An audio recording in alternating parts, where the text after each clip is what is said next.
Last week, I experienced problems with my internet. My modem was constantly dropping the internet. It would be on again, off again. Usually, my modem would come back up pretty quickly, but the dropping was pretty frustrating for me. So on the first day, I called Cox Communications, my cable company, and I explained the problem. And the tech I spoke with told me that basically there was nothing he could do because at the time of my call, my modem was working fine and no signals tested with any abnormalities.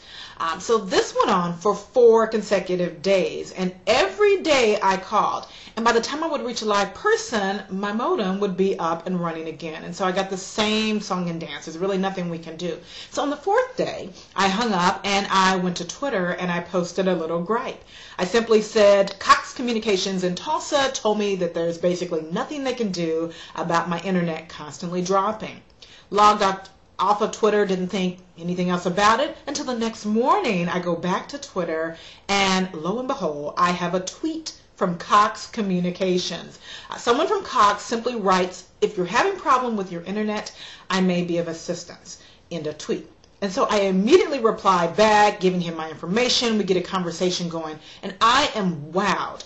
I'm wowed that Cox even has a Twitter account, that they monitor conversations, and that they proactively got involved in my situation. Even though I teach this for a living, I literally teach companies how to listen to online conversations and use social media like Twitter, Facebook, MySpace, as a tool to serve customers. Even though I teach this, I was wowed that Cox did it for me because I was wearing my consumer hat, not my consultant hat, and it was completely unexpected. So the Cox guy and I tweet back and forth for an entire morning. He quickly determines that my modem is working too hard. He sends a tech out who comes the next business day, and within 45 minutes, my everything in my house is rewired, and I have no problem with the internet. All because I posted a tweet on Twitter. Now, how did Cox do this? How did they pull off this very unusual service recovery?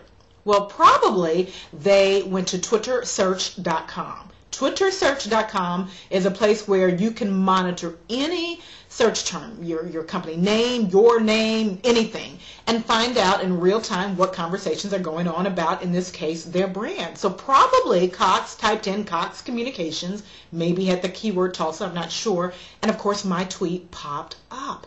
And the person who found this conversation or this tweet proactively got involved. Are you monitoring online conversations about your brand? And if not, why aren't you? It is so simple. One tool is simply what Cox used, twittersearch.com. If you need help monitoring your brand or learning how to monitor, if you don't know what to monitor, I want you to take a look at my blockbuster webinar, Social Media is the New Customer Service. It's a 90-minute webinar that walks you through step-by-step how to monitor your brand on Facebook, on MySpace, on LinkedIn, all of the social media communities, so you can jump in like Cox and wow a customer. Not only did Cox save the day for me, but it resulted in a ton of what I call word of mouth advertising. I went back and posted a praise tweet for Cox immediately after I got the initial tweet, another one after they fixed the problem, and look, I'm sharing this with all of you. If you like to do this with your brand, your company, I want you to check out my webinar, Social Media is the New Customer Service. It's at myragolden.com. Thanks for watching.